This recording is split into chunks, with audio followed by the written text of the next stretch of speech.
முதல் வாசகம் ஏசாயா ஆகமம் அதிகாரம் 29 திருவசனங்கள் 17 முதல் 24 வரை. இன்னும் சிறிது காலத்தில் லெபனோன் வளமிகு தோட்டமாக மாறுமன்றோ, வளமிகு நிலம் காடாக ஆகிவிடுமன்றோ. அந்நாளில் காது கேளாதோர் ஏற்று சுருளின் வார்த்தைகளை கேட்பர்.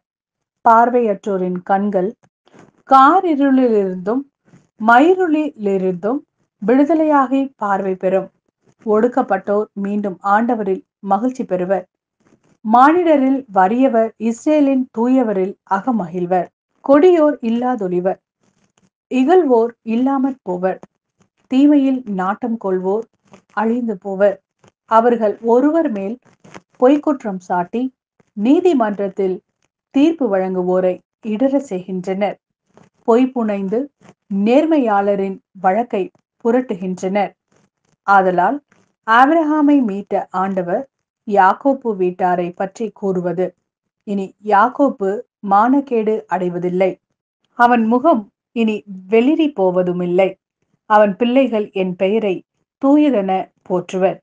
நான் செய்யவிருக்கும் என் கை வேலைப்பாடுகளை காணும்போது யாக்கோப்பின் தூயவரை தூயவராக போற்றுவர். இஸ்ரேலின் கடவுள் முன் அஞ்சி நிற்பர். தவறிழைக்கும் சிந்தை கொண்டோர் உணர்வடைவர். முறுமுறுப்போர் அறிவுரையை ஏற்றுக்கொள்வர். இது ஆண்டவரின் அருள்வாக்கு. இறைவா, உமக்கு நன்றி. மத்தேயு எழுதிய நற்செய்தி அதிகாரம் 9 திருவசனங்கள் 27 முதல் 31 வரை. இயேசு அங்கிருந்து சென்றபோது பார்வையற்றோர் இருவர், தாவீதின் மகனே, எங்களுக்கு இரங்கும் என்று கத்திக்கொண்டே அவரை பின்தொடர்ந்தனர். அவர் வீடு வந்து சேர்ந்ததும் அந்த பார்வையற்றோரும் அவரிடம் வந்தனர். இயேசு அவர்களை பார்த்து, நான் இதை செய்ய முடியும் என நம்புகிறீர்களா என்று கேட்டார். அதற்கு அவர்கள் ஆம் ஐயா என்றார்கள்.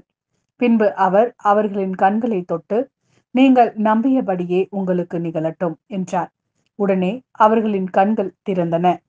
இயேசு அவர்களை நோக்கி, யாரும் இதை அறியாதபடி பார்த்து கொள்ளுங்கள் என்று மிக கண்டிப்பாக கூறினார். ஆனால் அவர்கள் வெளியே போய் நாடெங்கும் அவரை பற்றிய செய்தியை பரப்பினார்கள்.